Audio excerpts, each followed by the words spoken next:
I feel like we spend way too much of our lives waiting for life to happen, waiting for a breakthrough, waiting for some moment to come and change everything. But the truth is, we need to stop waiting for life to happen and start being that life. It's time we realize that life isn't something we observe from the outside, it's something we create from within. We've been trained to think life is all about what happens to us, about reacting to situations. But what if instead of waiting to see what life throws at us, we start shaping our own experiences and injecting our own meaning into every moment? What I'm saying is we need to stop relying on external things to dictate how we feel about ourselves and our lives. Too often, we assign our worth and happiness to experiences, to other people's opinions, to what we see on social media. But instead of waiting for something outside to give us meaning, we should start giving meaning to everything we do. Project the energy you want to receive out into the world. Put out the version of yourself you want to become, and soon enough you'll start living that reality. A lot of us go through life reacting to things. How we feel about an experience becomes our truth. If we hate something, we suffer through it. If we love something, we cherish it.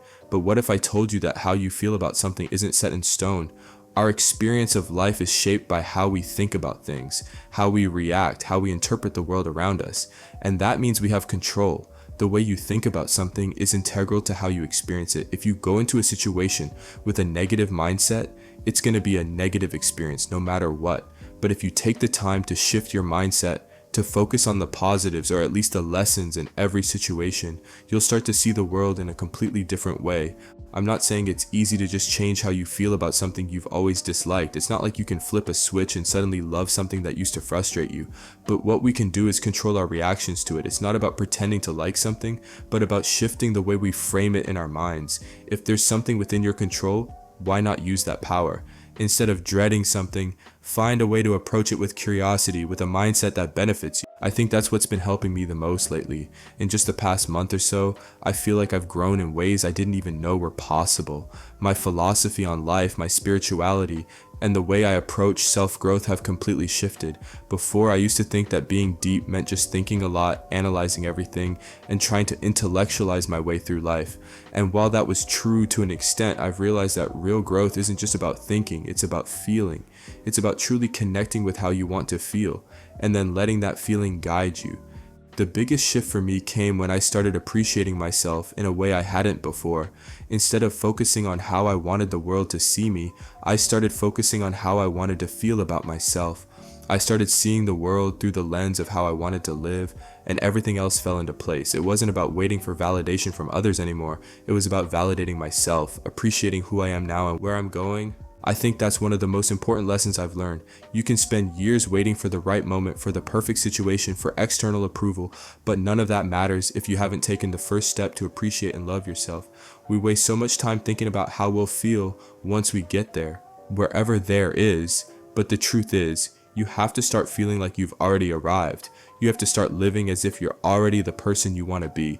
For me, that first step was embracing the things I love to do, things I used to be afraid to share with the world: poetry, music, art, all of these things that I was once reluctant to express because I was scared of how people might perceive me. But the more I thought about it, the more I realized that other people's opinions are fleeting. They come and go, but my own self-acceptance is something I carry with me forever. In a year or even 2 months, I won't care what someone thought of my work, so why not just put it out there now? We often feel anxious about how we're going to be perceived in the moment, but once you start taking steps forward and doing the things you love, that anxiety starts to fade. You realize that the power of the present moment is in your hands.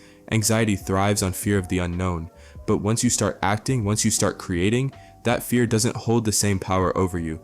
It's about more than just self-love though.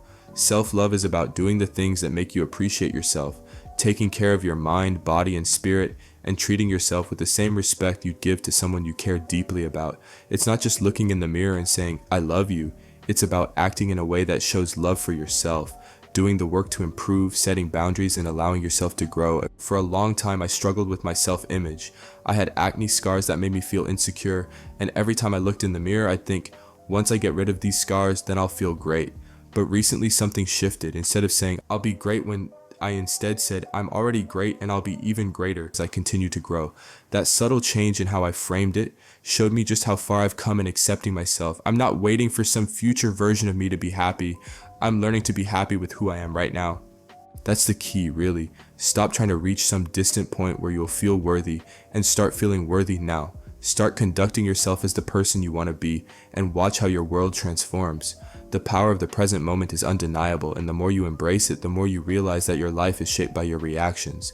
Control how you react to your circumstances, your thoughts, and yourself, and you'll start to control who you are. In the past, I used to battle my thoughts constantly, trying to meditate them away, thinking they were the problem. But what I've realized is that the problem wasn't the thoughts themselves, it was my reaction to them. I was so focused on getting rid of them, so focused on not thinking certain things, that I was actually giving them more power. The more you focus on something you don't want, the more it dominates your mind. It's like squinting your eyes to search for something. The harder you focus, the more you obscure your vision. Instead, by letting go, by not fixating on the negative, you start to see the whole picture. When you constantly dwell on the things you don't like about yourself, you lose sight of everything that's good.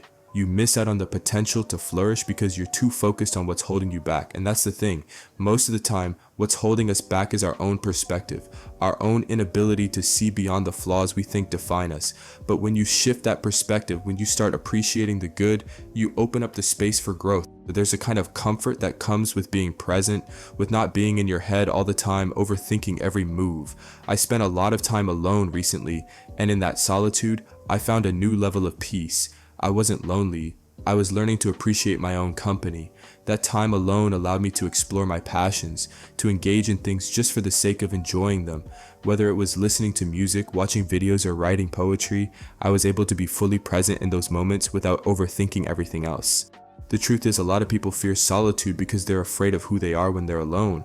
But solitude isn't something to fear. It's a space to get to know yourself, to discover who you are without the noise of the outside world. The more time I spent with myself, the more I realized that I wasn't afraid of my thoughts anymore.